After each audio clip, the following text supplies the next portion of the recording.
I warm welcome Sri Samir ji and Ramakrishna ji. All are know this. Both the personalities are well versed in customs law and procedure. They are nothing but encyclopedia of this our veterinary industry. Any doubt, they are the authority like customs to clarify. It is very happy that we both are joining, given consent, sir, to have G-card class for our members. It is great honor to our association. And I also, I welcome, once again, I welcome both of you. And also welcome all the participants who are participating today. And I also welcome our education committee, Sri Mohan, Chairman, Education Committee, and Sri P.L. Chandrasekhar, Co-Chairman of Education Committee, who are doing a great job in conducting examinations. So members, you are all aware that we have already completed 3 G-card exam training session. All the sessions are available in the YouTube channel. You can click CCBA and have all the details. Those who have not participated also, they can go and learn the material what has already been available in the YouTube CCB channel. Today, since our Samir ji known very well that he has already has an institution, namely JBS Academy, very much knows about our members and across the locations. So I thankful to him to organize this meeting today. With this, I conclude my speech, sir. Over to Samir Saji. Thank you so much, Shekhar sir. So let me start.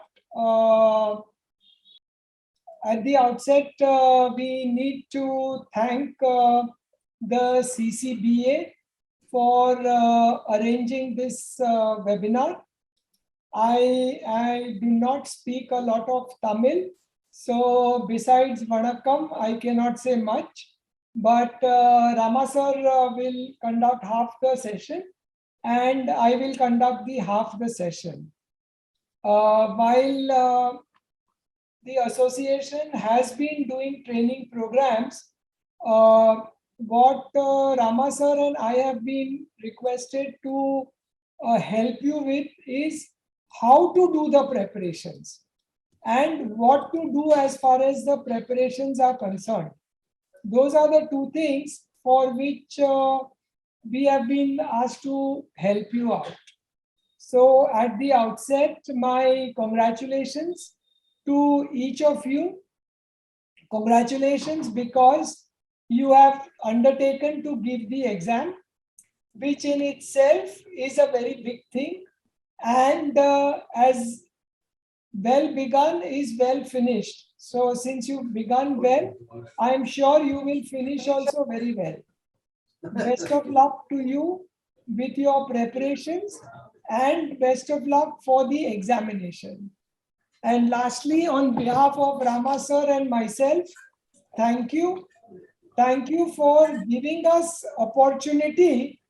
Thank you for giving us opportunity to be able to do this session with you all.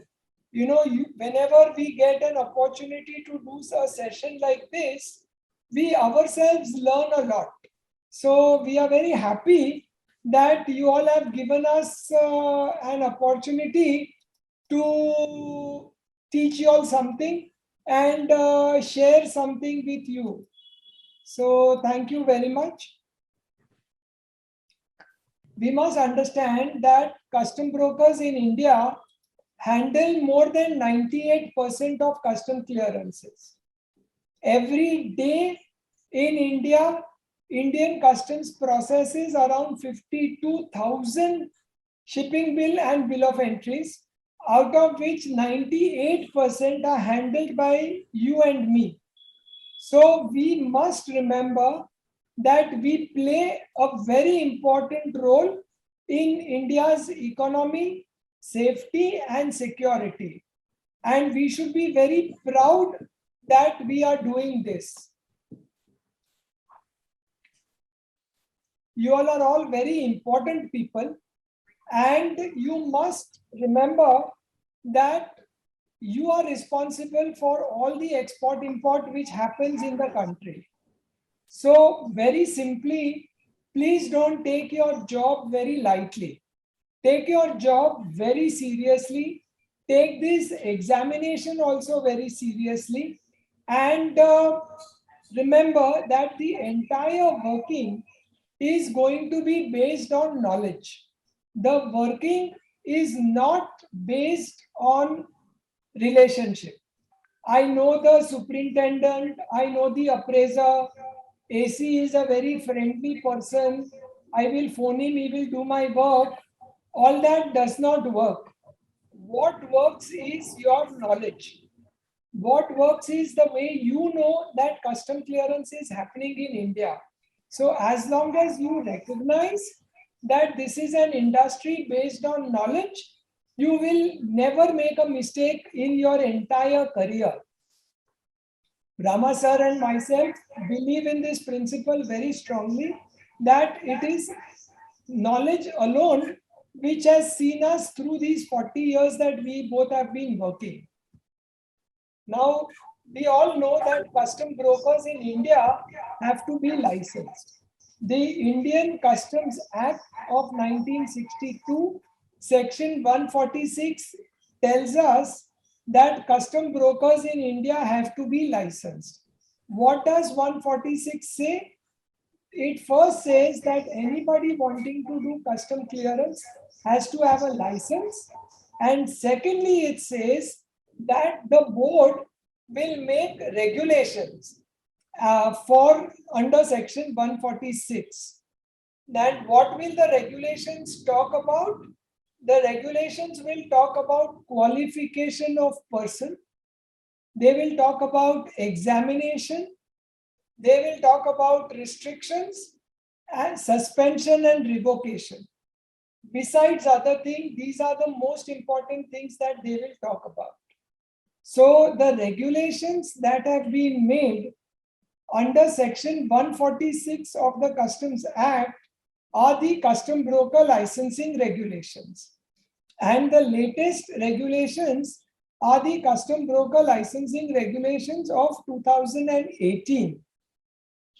And you all are sitting for an examination under these regulations.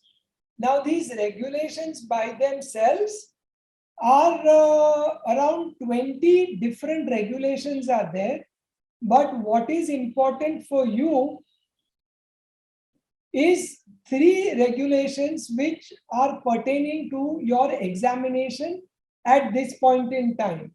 You have to know the entire regulations, but the important portion is these 3 items, that is examination, employment, and obligation. Now let us first go to obligations. What is obligation? Obligation is something which every custom broker has to do. It is compulsory, you have to do it. And if you do not follow the obligations, then your license can be cancelled, that is revoked. And if it is not revoked, there can be a fine, there can be penalty. So you must know the obligations of the custom broker very carefully. There are 17 obligations. You should know the 17 obligations. You do not need to know those obligations in the same order.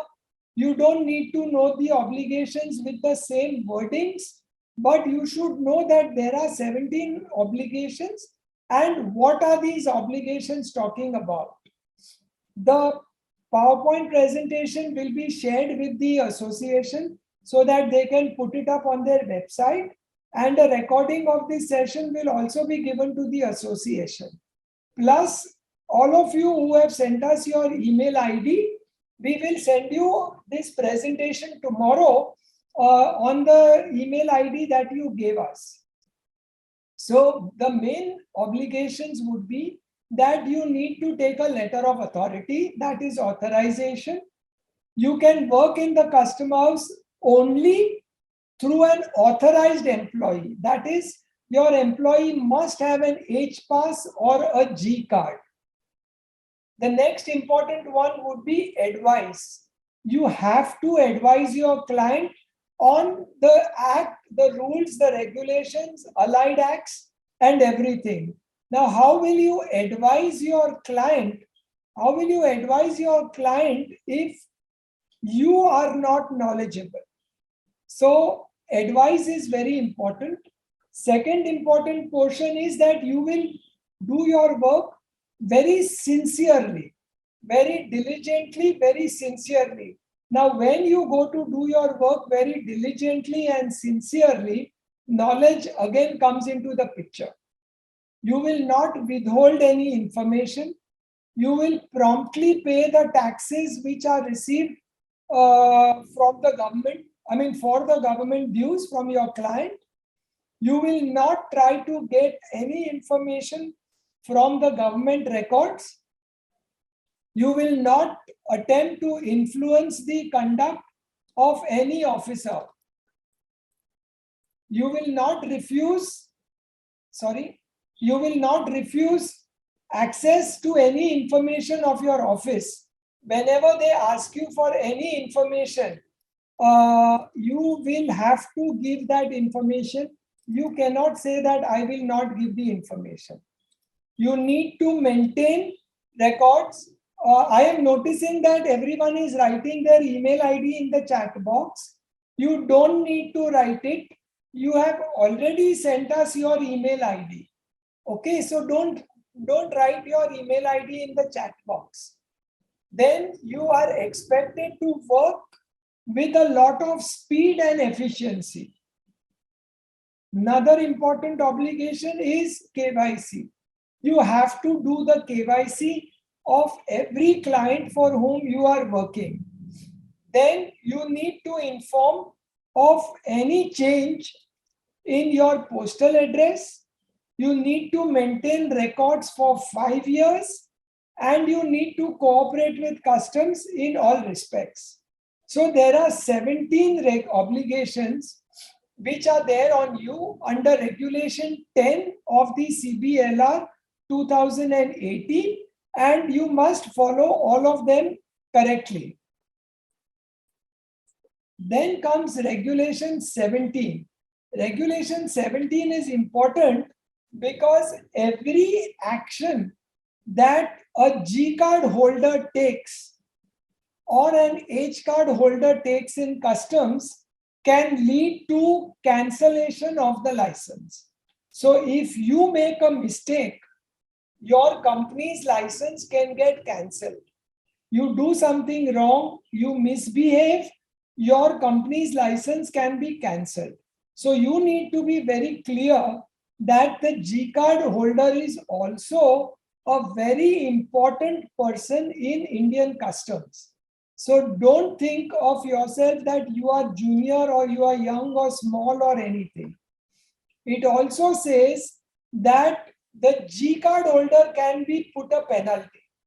So in case something goes wrong with your license and customs wants to take action against your license, they can impose a penalty on the G card holder also up to 10,000 rupees. They can also cancel your G card. So please recognize that the G card is a very important place to be in. Then penalty will not be only under CBLR, but penalty can be imposed on you even under any other act of Indian customs. So you can be penalized under the Customs Act. You can be penalized under the Foreign Trade Policy. You can be penalized under any of the allied acts, that is the PGAs, participating government agencies. So it is not only 10,000 rupees, right? 10,000 rupees is the minimum punishment that you can get. Now comes employment. Who can be employed? Anybody who possesses an Aadhaar card and who is 10+2. I noticed that there are many ladies also in Chennai who are sitting for the examination, and I congratulate and compliment all the ladies who are sitting for the exam, because this industry needs lots of ladies to be working over here. So anybody, whether you are working in the office, you can sit for the exam. It is not that you have to be what is called a field staff, but you can be in the office also. You will get 4 attempts. You will get 4 attempts. So for any of you, this is the last attempt. Please understand that after 4 attempts, you cannot get a G card in this lifetime. And you will have to pass a written examination to be conducted locally. Local officer can even conduct an oral interview. I am not sure what Chennai is going to do, but you can be even called for an interview. What I want you to understand, and this is very serious, that in New Delhi, around 1200 people sat for the examination. 1200 people sat for the examination in New Delhi, and only around 100 of them passed, less than 100 passed. Same thing happened in Bangalore, that the number of people who passed the exam was only 7 or 8%. So be very clear that you all are also some 750 who are appearing for the examination in Chennai, but the passing percentage is only 7 to 10%. Why is it 7 to 10%? Because you take this examination very lightly. Oh, I know this I understand, this I understand. But when you are going to sit down to write the examination, you will realize that, oh, I forgot this is what I had not read.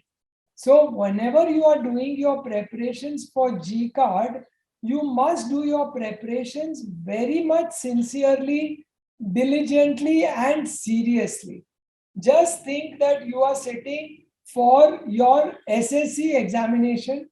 You studied very hard to pass your SSC examination. You will have to do the same thing over here. Somebody had asked a question in the chat box that what is the validity of the G card? The validity of the G card is lifelong. So once you pass a G card, the G card remains with you. It is your G card and it will remain your G card for life.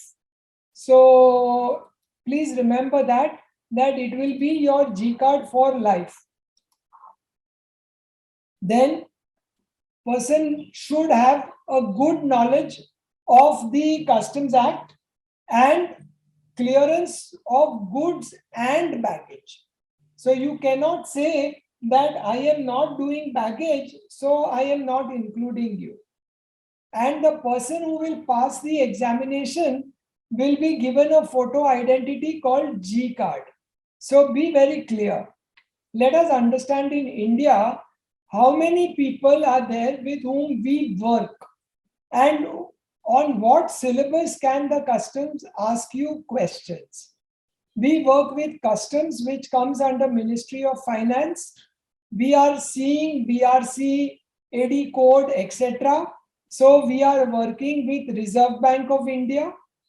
Then we are seeing restricted, prohibited, EPCG, advanced license, all of that we are seeing. So foreign trade policy, so DGFT, and then all the PGAs, FSSAI, plant and quarantine, phytosanitary, whatever, all the different PGAs which are there. So in India, when you study for the custom examination, you should remember that there will be 4 sets of people on whom they can ask you questions. One is customs. So just don't think it is only bill of entry shipping bill. It will be customs, it will be Reserve Bank of India, it will be DGFT and the various PGAs. What is customs? Very simple. Customs is only a barrier. And what you need to learn is how to cross the barrier. So it is just a door, it is a gate. It is like a railway crossing that it has to be opened. And the process of crossing that barrier, is called custom clearance. So what you are doing processes so that that barrier opens for the export and the import. What is the role of Indian customs? Indian customs has 8 functions. It does not have 1 or 2 functions, it has 8 functions. The first function is revenue collection, with which you are aware, collection of duty. Second function is enforcement. That is enforcing the law, forcing you to do the law. Then implementing trade agreements, Carotter, free trade agreements, preferential trade agreements, we are all doing it every day. Community protection, because that is why safety and security was used. Trade policy, Indian customs participates in the foreign trade policy. Then Indian customs undertakes audit, post clearance audit. We are going to have premises based post clearance audit. Then statistics and national security and border protection. Somebody has asked a question whether the G-card examination in Chennai is having an oral interview. That question I cannot answer. Maybe Ramaya Kumar, when he speaks at the end, will be able to answer you whether it is going to be only a written paper or it is going to be a written paper and an oral interview. Now, you must also remember that G-card is also a qualifying criteria for F-card examination. So if you are a graduate and you are sitting for the G-card examination and you pass the G-card examination, after 2 years, you will be able to sit for the F-card examination. So it's a very important examination. It is important from the point of view of the work that you will do. It is important because of the interactions that you will do with Indian customs and all. And it's also important for your future that you may want to upgrade from G-card to F-card and have your own agency. But the syllabus for F-card is very large. And I want to just show you what the syllabus is. It is preparation of bill of entry, IGM, EGM, classification, rate of duty, valuation, conversion of currency, documents required for clearance, the entire procedure, examination, prohibitions on import and export, bonding, re-import, free re-entry, drawback, export promotion schemes, offenses, allied acts, Prevention of Corruption Act, procedure for appeal and revision, online filing, and knowledge of regulation, rules, and notifications. G-card syllabus remains the same. The only difference between the G-card examination and the F-card examination is that in the G-card, they will not go very much deep into the individual sections. In the F-card, they will go very much deep into that, but your syllabus remains the same. So remember that it's a very big syllabus and you need to study it accordingly. They can also ask you questions on English, mathematics, and general knowledge. Even in the F-card, they ask questions in mathematics and general knowledge. That entire examination only is in English, so they do not ask questions on English. But in G-card, it is necessary that you know Tamil because you are sitting in Chennai, and you should just have a working knowledge of English. So your syllabus is all of this plus English, mathematics, and general knowledge. What do you do in your preparations? every time you pick up anything in India,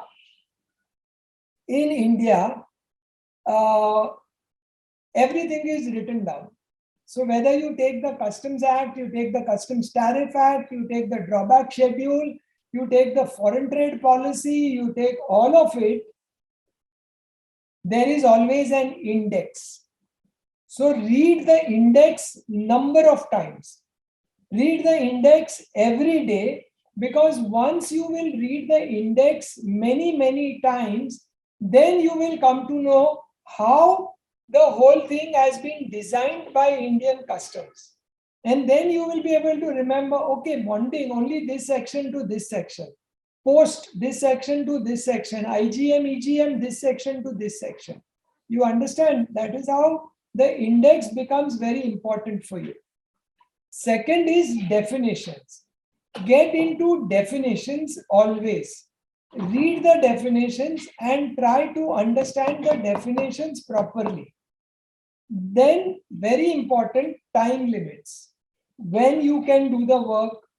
Like we all know that bill of entry has to be filed 1 day in advance. So that is called time limit. So in how much time everything can be done is the question. So time limits is something what you have to know.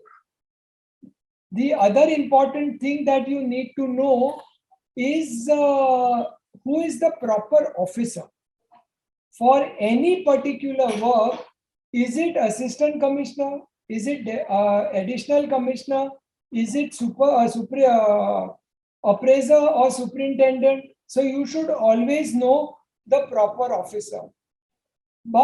And for you to remember index, definition, time limit, and proper officer, you will have to do it number of times, because only if you do it number of times that you will understand it very easily. Somebody has asked a question, if an H card holder can sit for F card examination. F card examination has a very different qualifying criteria. This is not the seminar where I am talking about F card, but G card holders, graduates with 2 years experience can sit for F card examination. So the first book that you will have to know is the Indian Customs Act of 1972. This entire book, you should know the index very well. You should keep on reading the index and the definitions. You should know the Customs Tariff Act well. There again, read the index so that you know what are the different sections, what items go in which chapter. It will straight away come to you, oh, chemicals, it cannot be chapter 84. Or if it is chapter 84, yes, it will be machinery only. So if you keep on reading the index, the chapter headings and the sections will become very simple for you. Same thing with duty drawback. Same thing with the foreign trade policy. So this is something I wanted to introduce you to. I'll request Mr. Ramakrishnan sir to take over from here and take it further. Rama sir, you just tell me next so that I can change the slides for you. Please unmute yourself. Thank you so much, Samir Bhai, and many congratulations for the incumbent who are appearing for G-Card exam.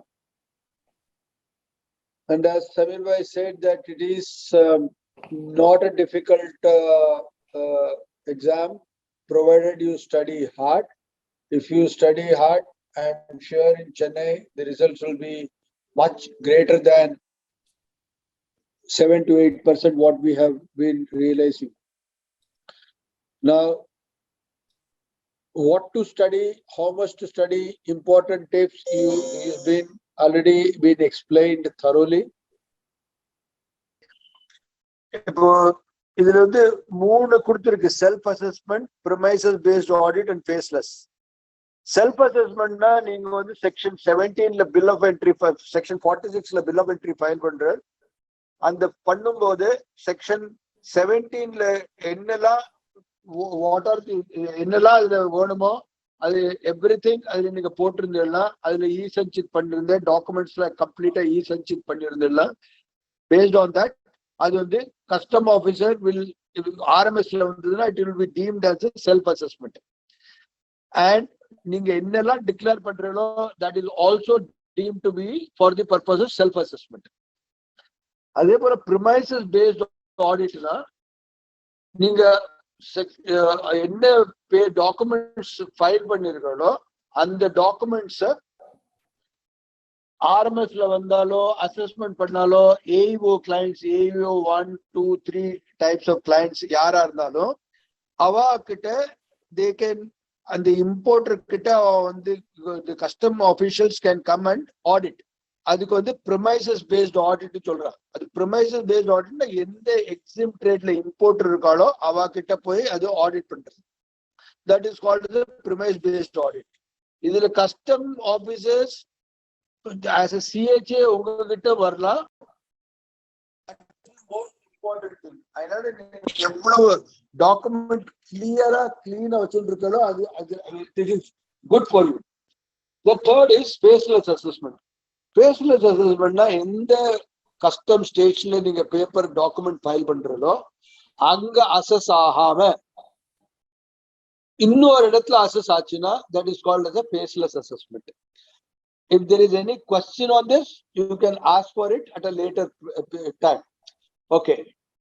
Now go to the next slide, please. Types of customs duty. Upon the customs duty, how will you classify? Customs duty, eppadi neenga kandupidipal. Under the Customs Tariff Act, adhu வந்து ரெண்டு schedule இருக்கு. Schedule 1 and Schedule 2. Schedule 1 is for imports, Schedule 2 is for the exports. So in the Schedule 1, what are the duties? Innala duties, basic customs duty. The basic customs duty, there can be two types of duties. One is a standard rate of duty. Second is a preferential rate of duty. இப்போ இந்த பேசிக் customs டியூட்டில ரெண்டு duty இருக்கும்போது standard rate of duty and preferential rate of டியூட்டினா அந்த preferential rate of duty has to be by backing of a notification. Okay, so that notification could be through a FTA agreement, that could be through the section 25 where they give a rebate on the customs duty, so that the certificate of origin rules also comes into a preferential rate of duty. So basically basic customs duty, additional customs duty, special additional customs duty, protective duty, safeguard duty and anti-dumping duty. In the last three, if you see, protective duty, safeguard duty and anti-dumping duty, or it is kind of a giving breather to the Indian entrepreneurs. So it is always considered a kind of a, I will not say a penalty, but a little additional duty which helps the Indian industry to grow. In the basic customs duty, additional customs duty, special additional customs duty, protective duty, safeguard duty and anti-dumping duty, in the moon irukku, idu vandu Indian industry ku promote பண்றதுக்கோசரம் அது நம்ம Indian இண்டஸ்ட்ரியோட அதோட குறைச்சி யாரான வேர்ல்ட்ல வித்தானா அதுக்கு வந்து they put a anti-dumping duty, certain value மேல they will put a duty, or they can fix a duty on certain value of the goods. So அதே போல safeguard duty, அதே போல தான் protective duty is also similar to that, but it is protecting the Indian industry also. I think you should keep it in mind. Next please. Okay. EDI தெரியாதவள இருக்க முடியாது. There is no one who will not know EDI. Electronic data interface, interchange. Electric data interface, electric data interchange, these are all synonyms. This is run by the CBEC. Now This is normally what you see on the face of it. Next slide. What you normally see is ice gate, and the ice gate puller. There are two things. One is ICS. ICS are the people who make the software, and there is also SI. SI are the people who integrate ice gate, ICS. Everything gets integrated by SI. The notifications, PGS, everything gets integrated by IceGate. ICS. So in the ICS, what are the functions the IceGate does? Obviously, it checks and verifies your checklist. Bill of entry port or shipping bill port, the IceGate எல்லாத்தையும் check பண்றது, whether IEC கரெக்டா இருக்கா, PAN number கரெக்டா இருக்கா, AD code போட்டது வந்து கரெக்டா இருக்கா. That is, it goes on the back end. It does in a millisecond all the details which are required to be verified. Is the PAN number, IEC, AD code, etc. are verified from the back end immediately. You will not even know it. In a millisecond it is done. So therefore, IceGate not only collects it also is a gateway which integrates with the Reserve Bank of India and to the AD code banks, collects the duty and deposits the duty in the exchequer. When I say exchequer, when it deposits the duty, it is not only that duty is being deposited there. Every day by close of the night, it also reconciles. That is how sometimes you will find that your duty is paid, but it is not showing in the IceGate. Such errors are also taken into cognizance, and those errors are rectified by IceGate. In the IceGate, duty collect பண்றதுக்கு மாத்திரம் இல்லாம அந்த duty collect பண்றது through Reserve Bank of India or through the AD code bank. அவ கிட்ட இருந்து எல்லா data எடுத்துட்டு கவர்மெண்ட் ரெபாசிட்டரி சிஸ்டம் இருக்கு. இது கவர்மெண்ட் ஆஃப் இந்தியால ஒரு ரெபாசிட்டரி சிஸ்டம். அந்த டியூட்டி அதுல போட்டுட்டு அந்த டியூட்டி அதுல போட்டதுக்கு அப்புறம் தே ஆல்சோ பிஃபோர் 12 o'clock 12 மணிக்கு முன்னாடி இது ரெக்கன்சைல் பண்ணிடுவாங்க. ஒவ்வொரு சமயம் உங்களுக்கு வந்து டியூட்டி நீங்க பே பண்ணியாச்சு, but it is not reflecting in ஐஸ்கேட்.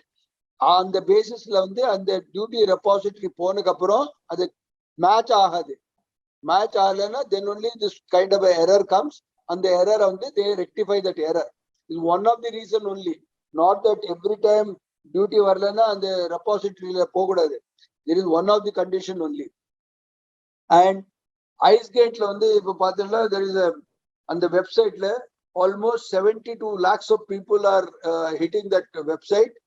And there is a help desk, the document filed, drawback disbursed, everything which is Samir Bhai has explained. But however, IceGate is a pivotal role it plays for the purpose of custom brokers. IceGate is a important role which it plays. நம்ம எல்லா documentation anything IGM இருக்கட்டும், EGM இருக்கட்டும், டியூட்டியா இருக்கட்டும், drawback இருக்கட்டும், everything including the help desk.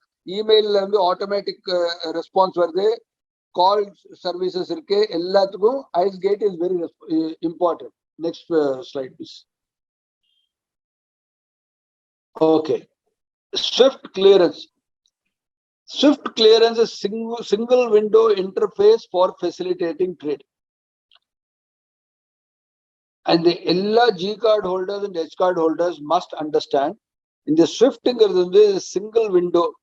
நீங்க என்ன chapter போட்டாலும் அந்த சாப்டர் ஹெட்டிங்ல இருந்து என்னென்னலாம் டாக்குமெண்ட்ஸ் வேணும், என்னென்னலாம் அட்டாச்மெண்ட்ஸ் வேணும், அது எல்லாமே இந்த ஸ்விஃப்ட் கிளியரன்ஸ்ல அவ ஐஸ்கேட்ல போட்டிருக்கா.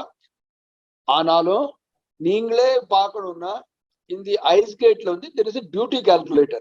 அந்த டியூட்டி கால்குலேட்டர்ல போய் if you put the CTH number, then if you put the commodity and the country of origin, everything comes the entire thing comes there. What are the CCR requirement? Custom compliance requirement. CCR, custom compliance requirement. அதுல வந்து என்னெல்லாம் single windowல வேணுமோ அதுவும் கிடைக்கிறது. The single window interface for facilitating trade is a part of the Ministry of Finance, which has helped the entire people. What are the documents which are required to be posted there? This you can also find out apart from your own experience in the PGS, etc. What the regulation requires. You can also verify and check from the duty calculator. Once you put the CTH number and the name and the country of origin, you will get and you click at the bottom of it, you will find there is a CCR, this custom compliance requirement, and with that you would know what are the documents which are required under SWIFT, which should be e-Sanchit. Otherwise, you get a query from the officer. This is a very important aspect, and it has really made the custom broker's life easier also. Next slide. Okay, this is an integrated declaration under customs single window project. Integrated na enna? What is integrated? Before the single window, before the ICE gate system came, you were giving the import declaration, you were giving the GAT declaration, and you were also sometimes giving the valuation also. So there were various declarations which were required to be given earlier. Now, no such declaration is required. In the ICE gate itself, when you file the documents, you also declare in the last that the data what you have given is correct to the best of your knowledge, and you sign it, which means that you are taking the onerous of the responsibility of the importer, which they give it to you, and you declare accordingly.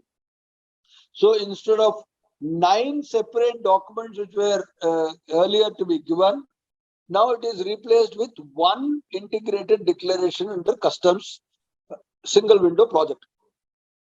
In the single window project, there are 9 documents before ICE gate varumbodhu 9 documents in the GAT declaration,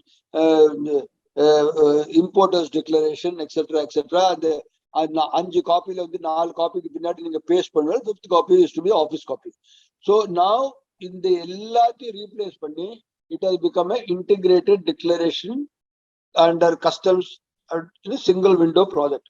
The single window project vantadanaala nammalukku nariya sauriyam irukku, at the same time nammaloda responsibility has also increased.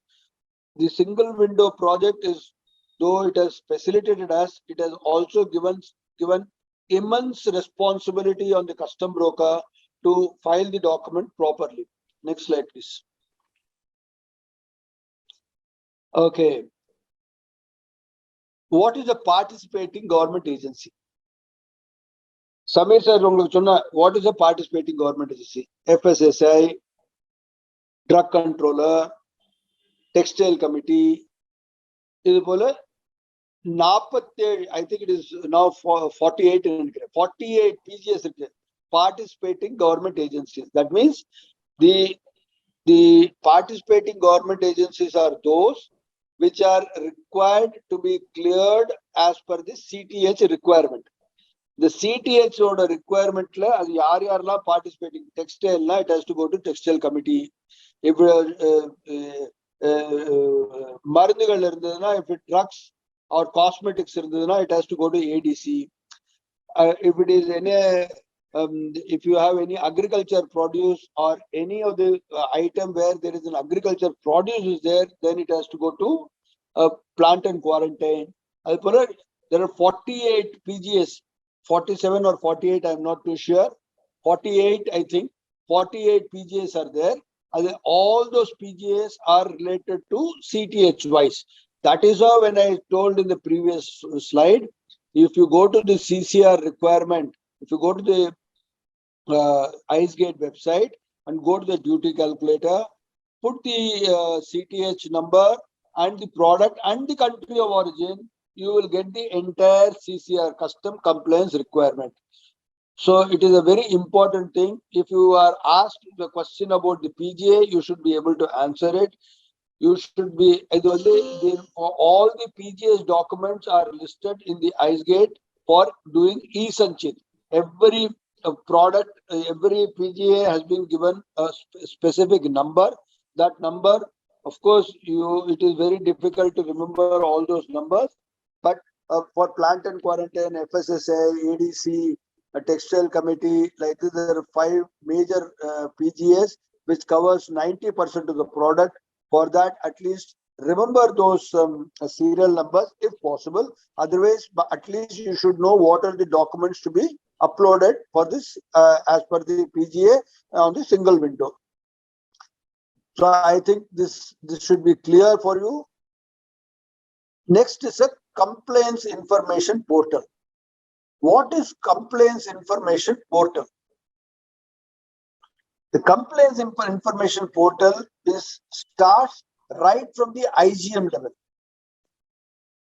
In the IGM level, when it is filed under section 30, immediately you will know who is the importer, what is his PAN number, what is his, then it also gives, in the case of air shipments, it also gives the person who is going to handle that or who is going to give a delivery order, his registration number is also given. So the complaints information portal acquires each and every information that are required to be gathered even prior to arrival or prior to even filing the documents.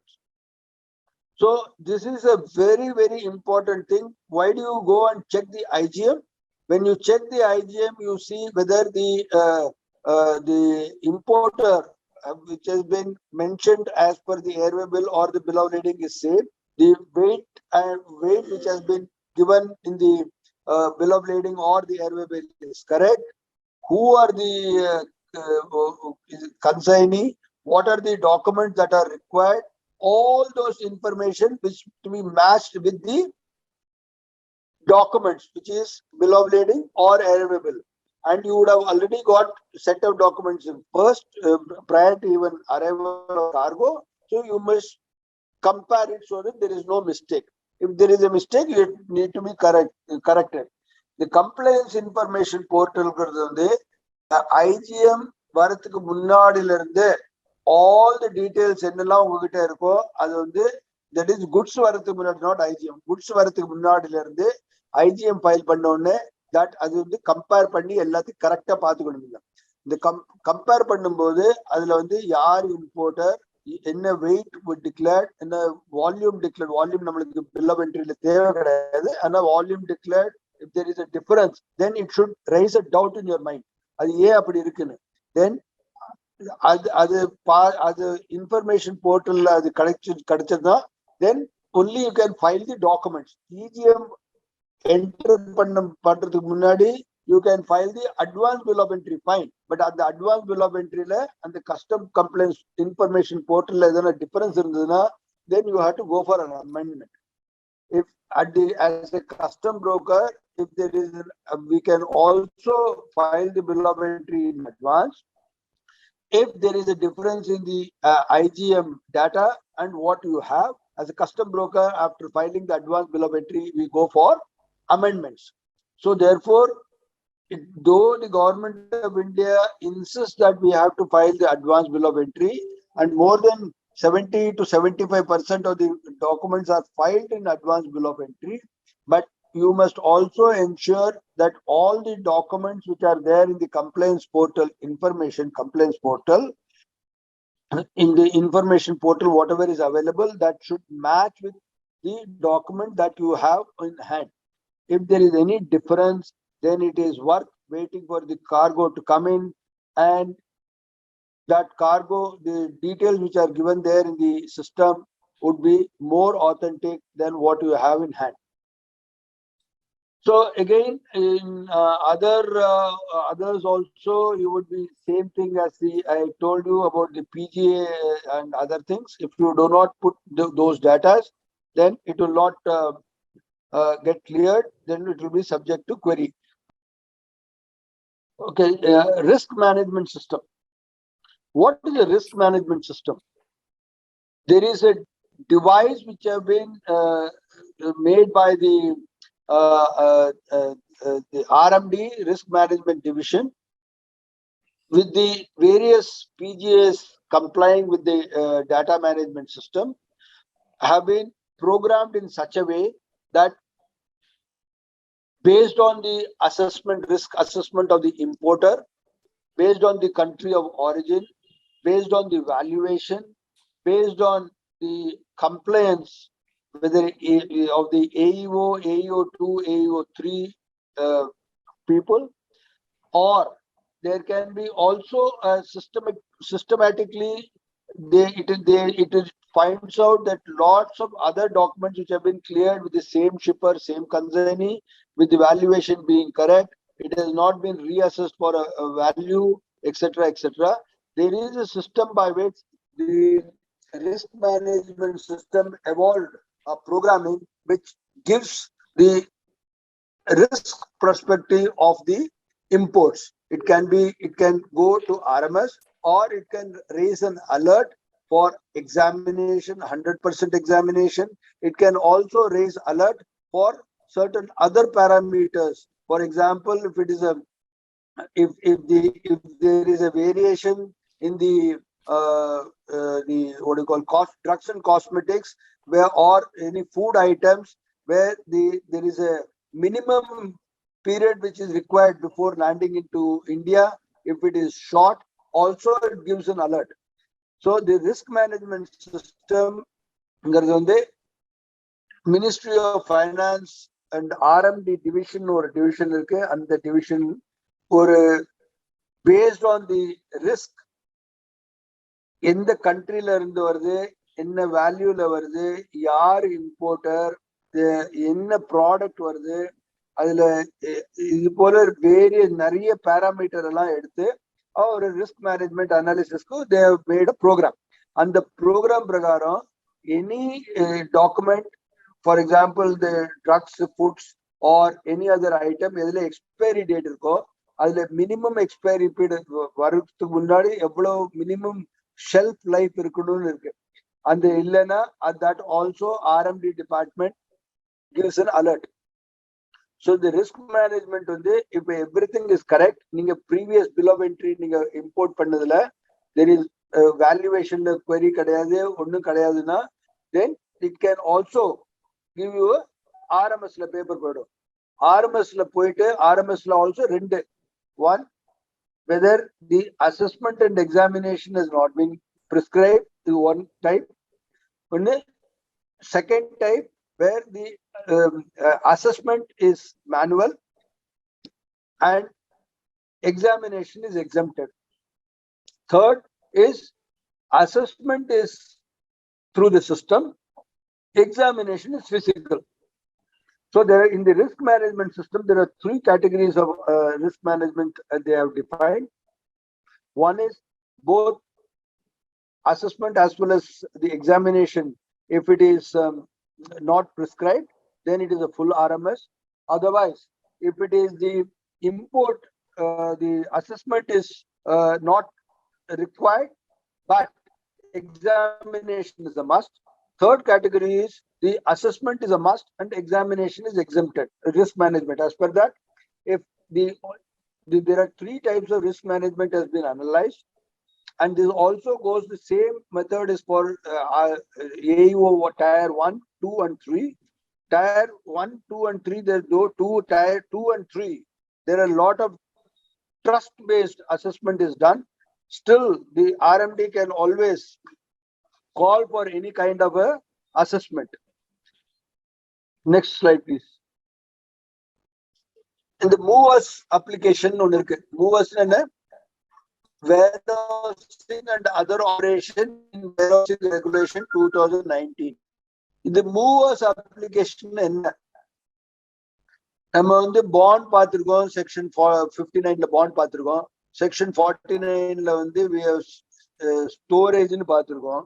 இந்த வேர்ஹவுசிங்கிறது எப்படின்னா section 65ல any bonded வேர்ஹவுஸ்ல, that is private bonded warehouse only.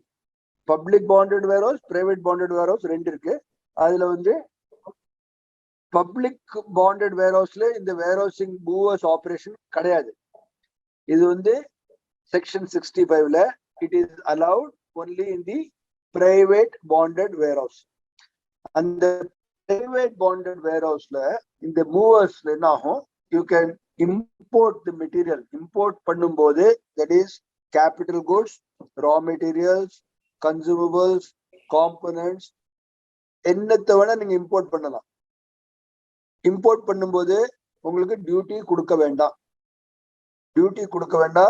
அந்த வேர்ஹவுஸ்க்குள்ளேயே நீங்க வந்து manufacture பண்ணணும். Manufacture பண்ணி நீங்க எக்ஸ்போர்ட் பண்ணிட்டீங்கன்னா there is no custom duty. Manufacture பண்ணி லோக்கல்ல வித்தனா then customs duty on the imported productல customs duty கொடுக்கணும்.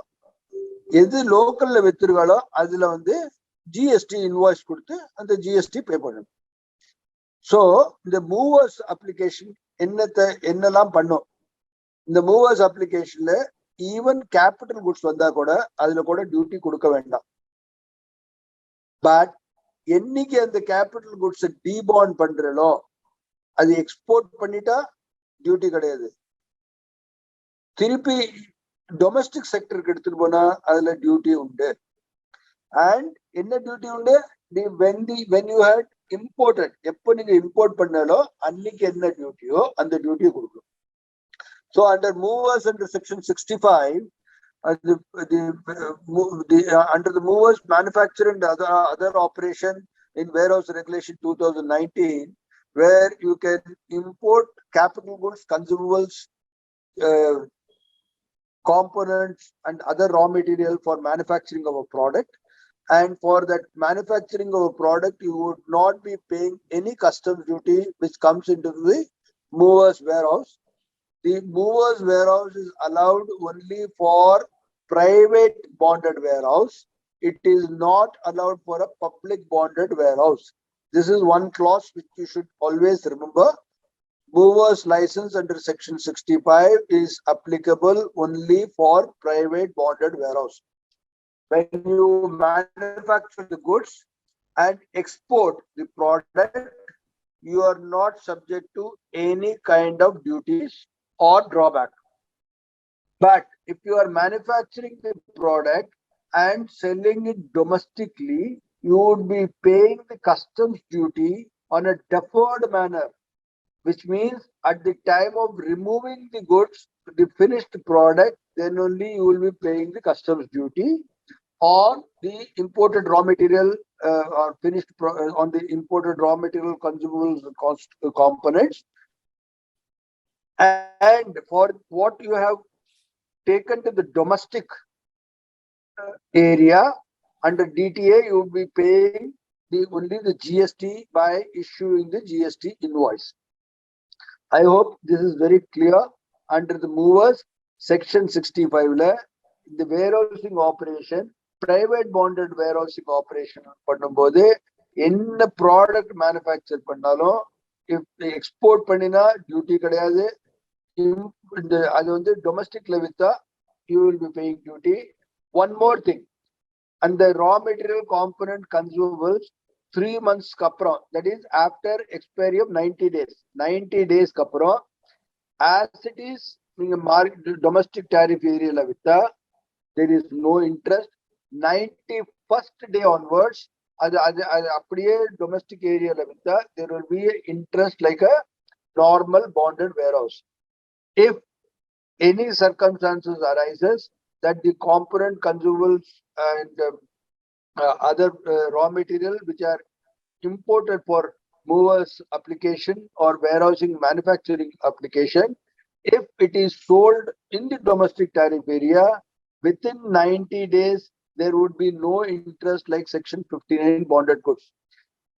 From the 91st day onwards, there will be an interest component like any other bonded goods when it is sold as it is without any further processing into a DTA area. Next slide, please. Okay. What is a HSN? HSN, BTN, CTH, எல்லாம் ஒண்ணுதான். The classification in the Customs Tariff Act. BTN internationally WCO everybody talks about the BTN. Inga locally இது நம்ம HSN சொல்றோம், or we talk about Customs Tariff Head, chapter heading, எப்படி வேணா சொல்லலாம். So in the first is 10 digits, and the first 2 digits denotes the chapter. Clear up. The second on the 2 headings, it talks about the heading. Then the third 2 is subheading, and 4th is a regional tariff. 5th is a national tariff. So in the HSN, BTN or CTH, whatever name you call it as, it has got 10-digit tariff. In 10-digit tariff, the first 2 digit. In 10-digit tariff, the first 2 digit denotes the chapter heading. And second 2 digit heading, 2 digit is a heading of that product. The third is a subheading. 4th is a regional tariff. Last 2 digits is a national tariff. But if you see in all our tariff books, there are only 8 headings, 8 classification. For example, what you see here, 76, 06, 92, 99. Okay, that is what it is. There is nothing like a national tariff in India, but overseas they use this last 2 digit also. You would also realize in major bills of shipping, the invoices comes from overseas, which has got a 10-digit tariff. So it is a country specific, the last 2 digit. So when we are seeing number tariff பார்த்தோம்னா அது 8 digits இருக்கும். And the last 2 digit வந்து இந்தியால உபயோகப்படுத்துறது கிடையாது. But உங்ககிட்ட import டாக்குமெண்ட்ல CTH ஓட வந்ததுன்னா invoice, அதுல வந்து 10 digit இருக்கலாம். இந்த லாஸ்ட் 2 digit வந்து அந்த கண்ட்ரியோட நேஷனல் டாரிஃப். பட் நம்மளுக்கு வந்து இந்த 8 digit தான் main. Okay, I hope this is clear. Next slide please. Okay, valuation. Can you quickly put valuation in what section it is? 30 seconds. Okay. Tell me in Tamil to put it in the chat box. In the chat box la poduga valuation and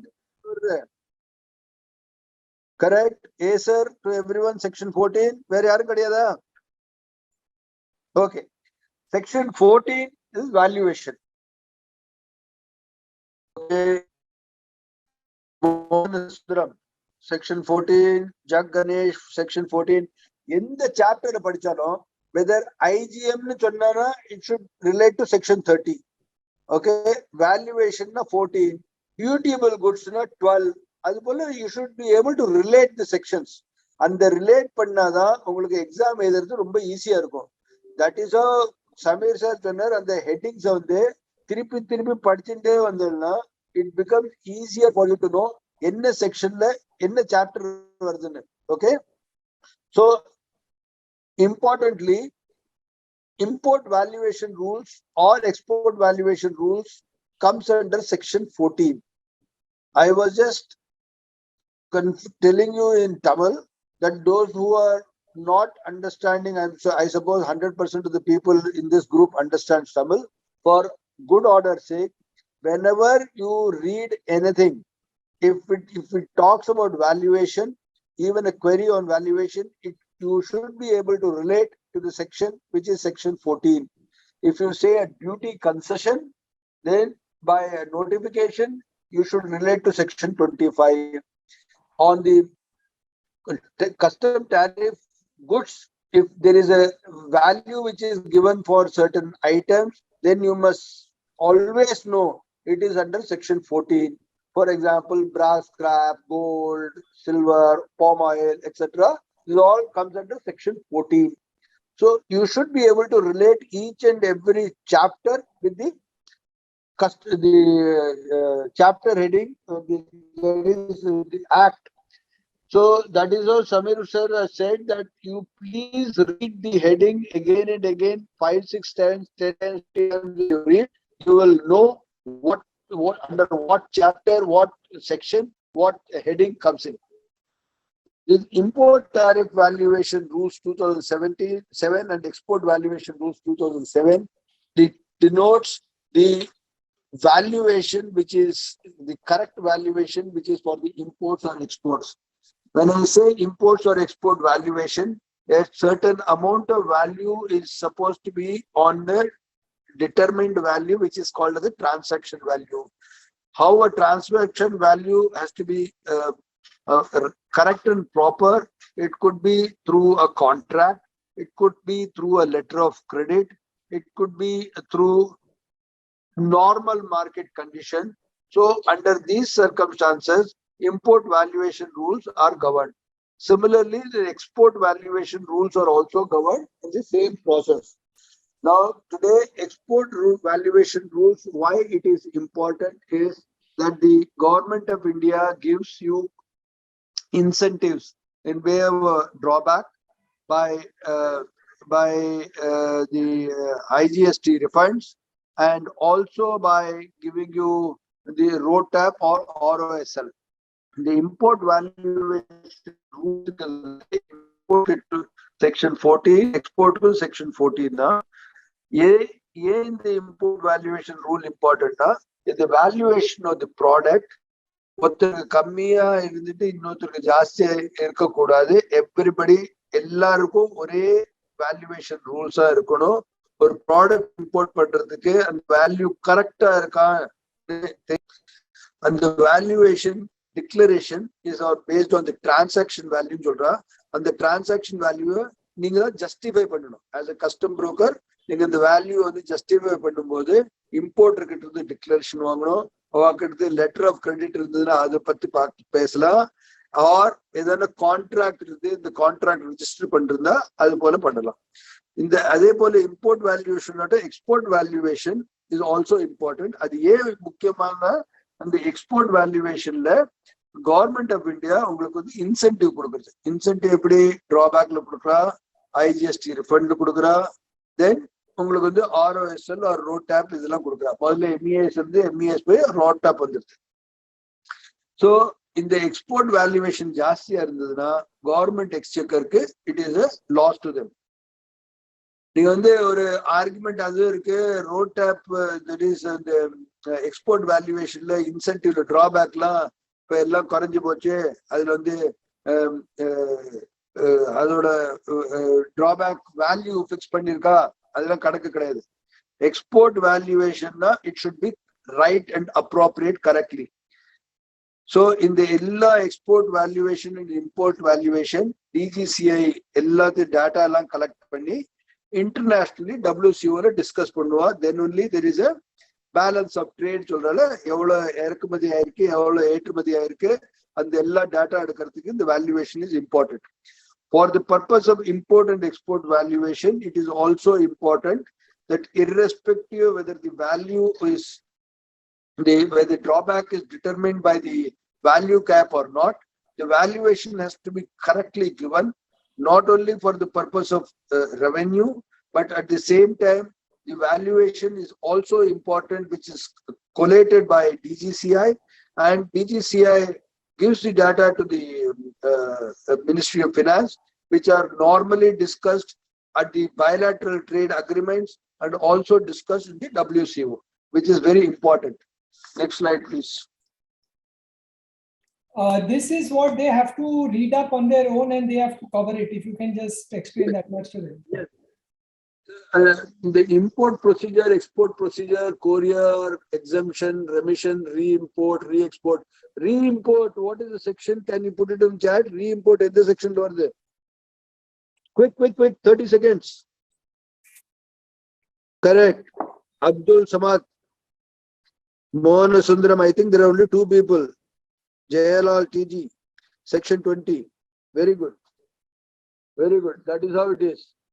Okay. இது எல்லாமே நீங்க தான் படிக்கணும். But importantly, in the exemptions, 50/2017, exemption certificates, Coratoral NA exemption, that is Asia Pacific exemption, 50/2017, general exemptions, அதோட chapter number which is sometime it is, if they ask for it, it will be very easy. Refund of custom duty in the section. What is the custom duty? Refund of custom duty under what section? When you file a refund under what section? Correct, section 27. Gajalakshmi, you are right, section 27. Jayalal TG, section 27. Good. Somebody has written section 26 also. It is 27. Okay. So the import procedure, export procedure, courier and export procedures, exemption, remission, re-import, re-export, demands on demand of duty and interest, refund of custom duty, all you have to read on your own. But certain exemptions which are country specific, please keep that noted on your diary, so that you, at the time somebody asks for it, a general exemption, what it is, they will be, you should be able to relate to that. For Asia Pacific region, what is the thing which has come, you should be able to quote. Can anybody give me the exemption for UAE, which has come recently? UAE notation. Anyway, you can see yourself, not a problem. So re-import, re-export and all those things, you have to be very careful in reading it, understanding it, and give that on to your paper. I hope this is only multiple question paper, so you have to think correctly. Okay, next slide, please. Okay, drawback, section 74 to 76. So section 74 to 76 drawback. See, section 74 allows drawback on export, re-export duty paid goods, which means when you are exported when you have exported the goods and when you have exported the goods and if it is re-imported. Sorry, it is the other way around. When it is, the goods are imported and you find anything wrong in the goods, and if you find there is a defect, or if there is, if that goods are not as per the requirement or as per the order given, or any other circumstances, you have to allow, the government of India allows this to be re-exported under section 74. So whatever the duty you have paid, of which you get 98%, and there is also certain parameters are given. If it is used for a longer period, if it is used for certain amount of period, how the depreciated value to be taken, that is given. Section 74 la நீங்க எந்த goods import பண்ணிருக்கீங்களோ அந்த goods import பண்ணிட்டு அந்த goods உங்களுக்கு வந்து உபயோகப்படல in terms of technicalities or any சரியா work பண்ணல, which means that the parameters நீங்க என்னெல்லாம் கொடுத்தாலோ ஆர்டர்ல it is not correct as per those parameters, or there is a technical fault and the machine la irundhudu, illa production capacity or 100 metric tons per day கொடுத்து order கொடுத்து அந்த order வந்து is only 70 metric tons per day na, அது போல ஏதாவது problem இருந்தது ஒரு example சொல்றேன் இருந்ததுன்னா, then you can re-export, நீங்க அது re-export பண்ண முடியும். section 74 section 74 ல export re-export போது உங்களுக்கு என்ன பெனிஃபிட் கிடைக்கும்? 98% of the customs duty, number one. அது யூஸே பண்ணல, அது பார்த்த உடனே மாடல் எல்லாம் தப்பா இருந்தது, அப்படியே எக்ஸ்போர்ட் பண்ணா 98% உங்களுக்கு கொடுப்பான். இல்ல அது யூஸ் பண்ணி பார்த்து அந்த யூஸ் பண்ணும்போது உங்களுக்கு டிஃபெக்ட்ஸ் தெரிஞ்சு அது உங்களுக்கு யூஸ்லெஸ்ஸா இருந்ததுன்னா அப்போ வந்து there is a schedule. அந்த ஷெட்யூல்ல எவ்வளவு யூசேஜ் ஆயிருக்கு அந்த யூசேஜ் பிரகாரம் அவ டெப்ரிஷியேட்டட் வேல்யூல உங்களுக்கு டிராபேக் கொடுப்பான். Okay, so 75 drawback on imported. Drawback first, consumable components ஏதாவது இம்போர்ட்டட் மெட்டீரியல் இருந்ததுன்னா அதுல டியூட்டி இன்சிடென்ஸ் எவ்வளவு இருக்கோ அந்த டியூட்டி இன்சிடென்ஸ் ஒரு பர்சன்டேஜ் நீங்க யூஸ் பண்ணும்போது ஒரு பர்சன்டேஜ் கால்குலேட் பண்ணி அதுல வந்து ஒரு டிராபேக்னு கொடுக்குறாங்க. இப்போ ரெண்டு இண்டஸ்ட்ரி, சேம் இண்டஸ்ட்ரி, ஒரு பாலிமர் இண்டஸ்ட்ரி, இந்த பாலிமர் இண்டஸ்ட்ரியில இம்போர்ட் பண்ணது கிரானியூல்ஸ் இம்போர்ட் பண்ணது. ஒரு பாலிமர் இண்டஸ்ட்ரிக்கு வந்து ஒரு certain percentage of all industry rate கொடுத்துருவாங்க. இந்த ஆல் இண்டஸ்ட்ரி ரேட் கொடுக்கும்போது இன்னொரு polymer industry says my all industry rate is not going to work, எனக்கு ஆல் இண்டஸ்ட்ரி ரேட் ஒர்க் பண்ண முடியாது, ஏன்னா my consumption and my output is much greater that generic industry. அப்படி இருந்ததுன்னா அதுல வந்து ஸ்பெஷல் ரேட் பிக்சேஷன் பண்ணலாம். அதுக்கு ஒரு ப்ரொவிஷன் இருக்கு. அது you have to go to the drawback, ஒரு அப்ளிகேஷனுக்கு டிபிகே 1, 2, 3 ஃபார்ம்லாம் ஃபில் அப் பண்ணி அதுக்கு பிக்சேஷன் பண்ணலாம். ஸோ செக்ஷன் 75 வந்து யூ எந்த ரா மெட்டீரியல் காம்பனன்ட் கன்சூமபிள் எவ்வளவு இருக்கோ அதுக்கு வந்து ஒரு ஜெனரிக் ரேட் கொடுத்துருக்க, which is called all India rate. அந்த ஆல் இந்தியா ரேட் இல்லாம ஏதாவது ஸ்பெஷல் ரேட்டா இருந்ததுன்னா அது டிராபேக் பிக்சேஷன் கொடுக்கலாம். Under section 75, the imported raw material consumable components or which are imported and used for the manufacture of a product, the government of India has given you all industry rate. The all India industry rate is a generic rate, which is, or you can say it's an average rate, which is they according to their stats, according to the government of India Ministry of Finance statistics, that is the rate on which they will be giving the drawback. However, if the industry, specific industry or in a particular company feels that the rate which has been given under the all India rate is less, they can file under schedule drawback 1, 2 and 3 form to the drawback section, and which goes to the Ministry of Finance drawback industry, the cell. There they will be filing the whatever the data which has been given, backed with all the technical detail and write-ups and everything. If it is, they find that there is the drawbacks are less for that specific industry or that particular company, then they can fix the drawback rate for this. And there is a provision and regulation of drawback in certain cases under section 76. You need to read on your own.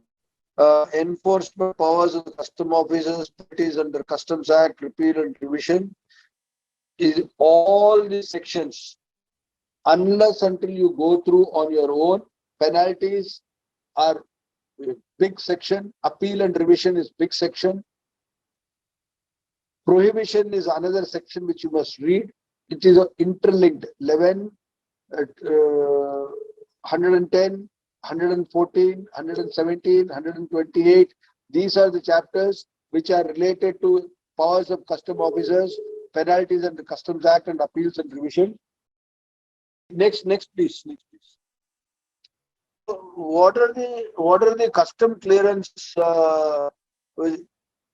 The home consumption, warehousing and exporting are the 3 kinds of bills of entry which you are doing. And you have been told about a duty-free, SEZ, EOU, FTWZ, project import, second-hand, PGA, ship stores. I think, yes, this is a recap. Go to the next slide, please. Sir, these are just given to them so that they know how large the syllabus is and how the syllabus gets interconnected to each other.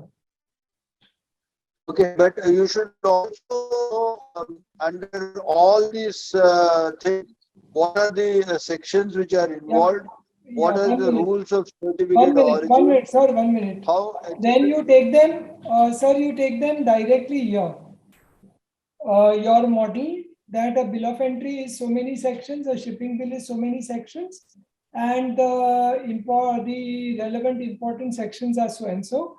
This entire presentation will be shared with them tomorrow. So then they can do the revision in that manner. Okay. இப்போ ஒரு bill of entry எடுத்துட்டோம்னா எவ்வளவு section அதுல இருக்கலாம்? Right from section 2, that is section 2 is your definition, and the section 2 ல இருந்து section no previous to this. Yeah, correct.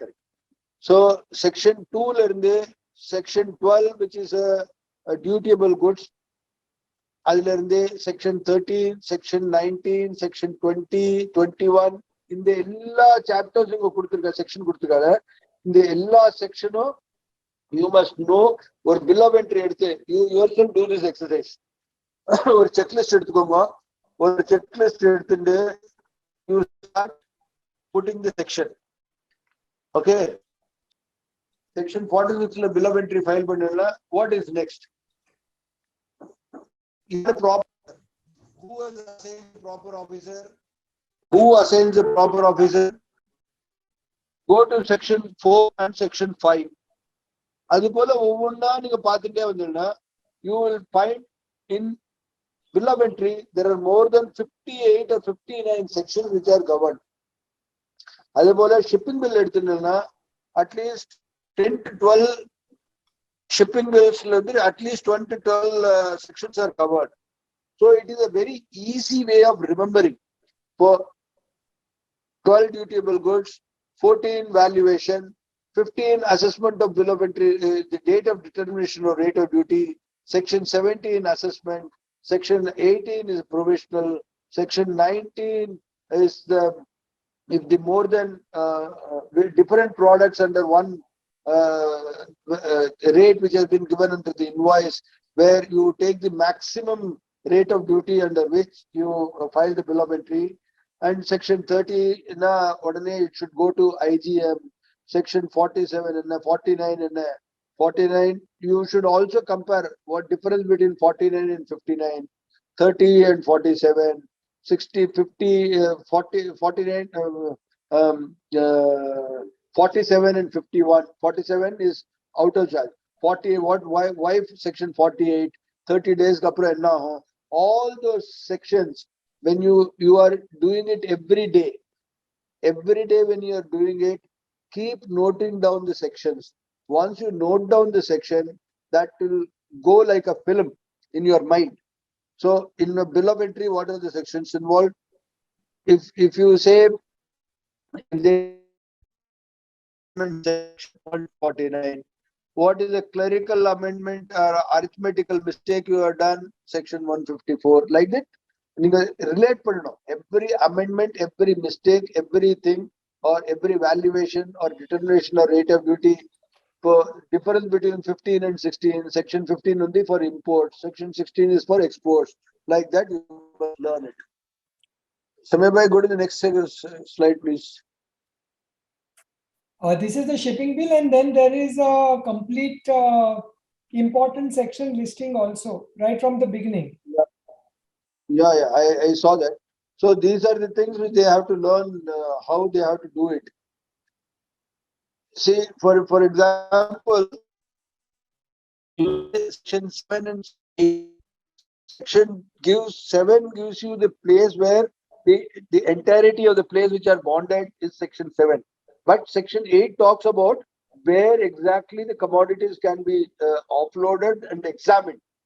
So it is all correlated, one after the other. Synchronization is a fantastic. You must do accordingly. Section 11, I told you about prohibition. Now, section,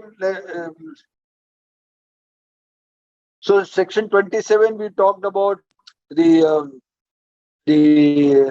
refund. So accordingly, you have to really read in a sequential manner. When you read in a sequential manner, I think there is a big understanding will be there on you, and you will certainly qualify. Please write those questions which you know for sure, then attempt the questions, though there is no negative marking, but still it is better that you attempt those questions which you know for sure, then you can take it further on that. Thank you so much. Thank you, sir.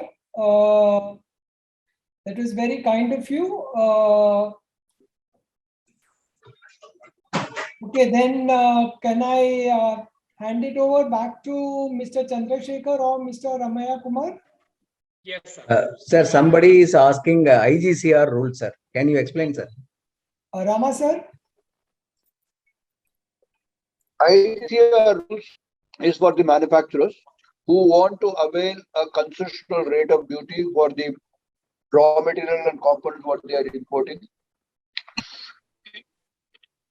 That is primarily has to be registered with the local commissionerate now. Earlier it was to be registered with the, during the excise time it was the excise commissionerate, after the GST jurisdictional commissionerate.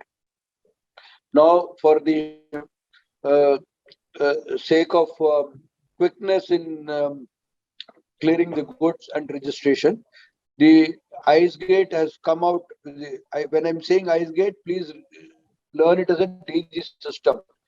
DG system has come out with a process by which you can file the IGCR documents with the bond and bank guarantee online, and which is approved by the bank guarantee and bond are approved manually by the concerned officer, and then it is e-Sanchit. IGCR rules are meant only for manufacturers and for a duty concession to be availed. Suppose they don't want to avail a duty concession, they do not have to register for IGCR and they can get the bill of entry assessed on a merit.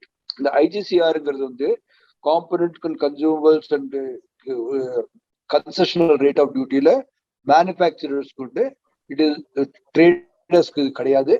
The manufacturer வந்து முதல்ல exercise இருக்கும்போது எக்ஸைஸ்ல register பண்ணிருந்தா, அதுக்கப்புறம் ஜிஎஸ்டில register பண்ணிருந்தா, அதுல bond and bank guarantee jurisdiction rate ஜிஎஸ்டில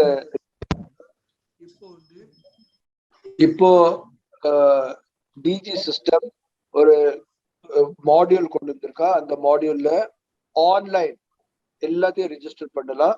only bond and bank guarantee மேனுவலா வந்து accept பண்ணதுக்கு அப்புறம் அதை வந்து இ-சஞ்சித்ல நீங்க அப்லோட் பண்ணி வச்சிருந்தா அது then it is eligible for IGCR benefit. அந்த எப்படி லைசன்ஸ்ல டெபிட் பண்ணுவாலோ அதே போல IGCR bond automatically gets debited. Thank you, sir. Rama sir, pilfered goods in Tamil, section 13, pilfered goods. Pilfered goods. First and foremost, pilfered na enna? Pilfered na ஒரு திருட்டு போறது இல்ல உங்களுக்கு வந்து அந்த குட்ஸ் உங்களுக்கு உபயோகப்படல, யாரான அது ஃபோர்க்லிஃப்ட் காரை அடிச்சுட்டா இல்ல டிஸ்ட்ராய் ஆயிடுது அது போல இருந்ததுன்னா தட் இஸ் கால்ட் பில்ஃபர்ட் குட்ஸ். அதுல அவுட் ஆஃப் சார்ஜ் ஆகிறதுக்கு முன்னாடி உங்களுக்கு தெரிஞ்சதுன்னா கஸ்டம் ஆபீசர் கிட்ட போய் ஒரு அப்ளிகேஷன் கொடுத்து அதை ரீஅசஸ் பண்ணி எவ்வளவு குட்ஸ் வேல்யூ பில்ஃபர் ஆயிருக்கோ, எது திருட்டு போச்சோ அந்த திருட்டு போனதுக்கு கஸ்டம் டியூட்டி நீங்க பே பண்ண வேண்டாம். Government of India custom duty pay பண்றது வந்து கஸ்டோடியன் யாரோ அவ பே பண்ணுவாங்க. Thank you, sir. The PPT will be explained. And Rama sir, one quick question on if you can explain what is unjust enrichment. Unjust enrichment.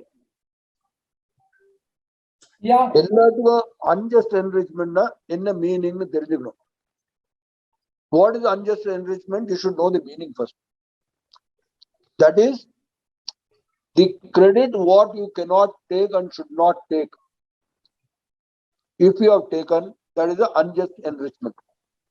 உங்களுக்கு எது credit வாங்க கூடாதோ இந்த credit உங்களுக்கு எலிஜிபிள் இல்லையோ அந்த கிரெடிட் நீங்க எடுத்துட்டீங்கன்னா unjust enrichment. How it is unjust enrichment? இப்போ வந்து இப்போ ஸ்பெஷல் வேல்யூவேஷன் பிரான்ச்ல உங்களுக்கு வந்து 1% டியூட்டி நீங்க கொடுக்குறது, அந்த டியூட்டியை நீங்க வந்து கிரெடிட் எடுத்துட்டு வச்சுக்கோங்க, are you are passed on to the next customer. That is unjust enrichment. That means you have already collected that funds from selling that SUV at 100 value plus profit that you have collected from the customer, and you are claiming a refund from the government also. That is called as the unjust enrichment. Am I clear? Kumar, clear Yes, as sir. that? Yeah, நல்லா இருந்தது. So I have to say something. For it is there is a wonderful session for your Samit Boy and Ramanna. It is very good, really very useful for our member staff. I really thanks to on behalf of CCB, our associate in Chennai. It is very useful one. Immediately you are giving the opportunity and is attending the class and explain to each and every section. I note down particularly for the bill of entry, which section is it travel. It is very wonderful. It is very wonderful. And also Samit Bhai says of the export, that is also wonderful. If everything is covered, please say a few words about the fine and penalty. It is very important role of customs station in the customs acts, Ramanna. So fine and penalty has got a wide range. Fine and penalty வந்து ஒரு பெரிய ஒரு சமுத்திரம் ஆட்டாது. எதுக்கு fine penalty போடுவா என்ன தெரியாது. அதனால அந்த எந்த செக்ஷனை வந்து டீவியேட் பண்ணினாலும் there is final penalty. அந்த ஃபைன் அண்ட் பெனால்டி எதுக்கு போடுறா? One, and the fine and penalty is deviation of custom act ஒன்று சொன்னேன். ரெண்டாவது வந்து ஒரு டாக்குமெண்ட் வந்து சப்ரஸ் பண்ணா, அது சப்ரஸ்னா டாக்குமெண்ட் உங்க கையில இருக்கு, அதுல இ-சஞ்சித் பண்ணல, அதனால ஒரு வேல்யூவேஷன்ல ஒரு ப்ராப்ளம் வருது. இல்லைன்னா அந்த டாக்குமெண்ட திருட்டுத்தனமா தன்கிட்டயே வச்சுட்டு அது அப்புறம் இன்வெஸ்டிகேஷன்ல தெரிஞ்சதுன்னா அதுக்கும் ஃபைன் அண்ட் பெனால்டி உண்டு. அண்ட் இப்போ மிஸ்டிக்ளரேஷன், ஒரு 50 பீஸ் வந்து அது இம்போர்ட் பண்ணது பை மிஸ்டேக், நீங்க 5 பீஸ் போட்டிருக்கலாம் 50க்கு பதிலா, வேல்யூ கரெக்டா இருக்கு பட் 5 பீஸ் போட்டிருக்க, that is a mistake. That is, there is also fine and penalties are there for that also. So the fine and penalty is the large section 110, 114, 115, 117 எதுக்கெல்லாம் போலாம். நிறைய section இருக்கு fine and பெனால்டிக்கு.